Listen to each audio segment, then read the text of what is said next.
Kabar terupdate hari ini, cek saldo pencairan PKH BPNT alokasi September tahun 2024. Nah, berikut ini informasinya, semoga bermanfaat.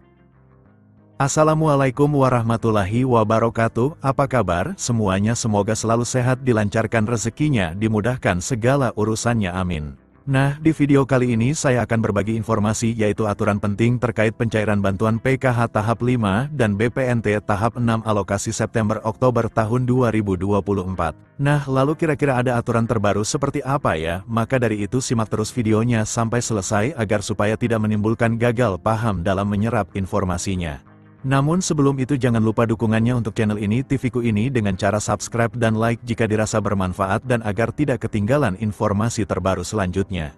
Bagi yang subscribe semoga selalu sehat, dilancarkan rezekinya, dimudahkan segala urusannya dan menjadi orang sukses di masa depan, amin. Nah, oke, langsung saja berikut ini terkait peraturan terbaru pencairan bantuan PKH tahap 5 tahun 2024. Nah, perlu diketahui bahwasanya pencairan bantuan PKH di tahun 2024 itu masih sama ya, pencairannya melalui kartu KKS dan nominalnya pun bisa berbeda-beda ya, tergantung komponen yang dimiliki.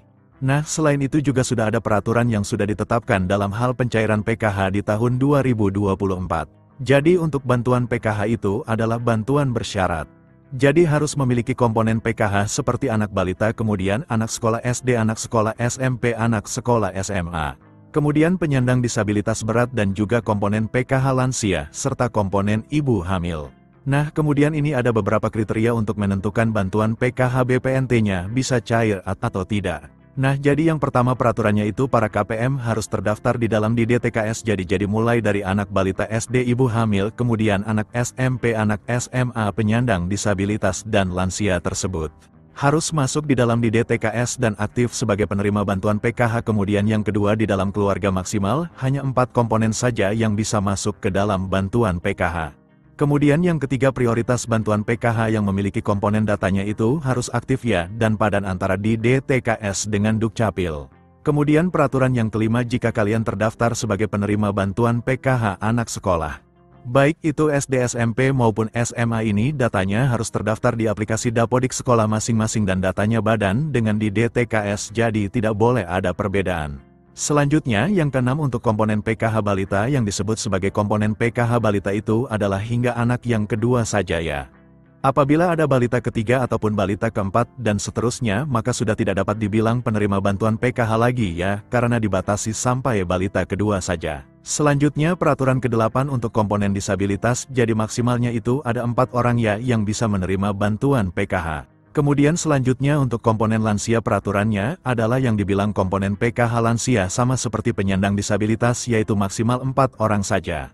Kemudian peraturan selanjutnya untuk komponen lansia tersebut itu usianya harus mencapai minimal umur 60 tahun ke atas. Selanjutnya untuk komponen cucu itu juga bisa masuk ke dalam pencairan bantuan PKH asalkan lolos sebagai penerima dan memenuhi persyaratan.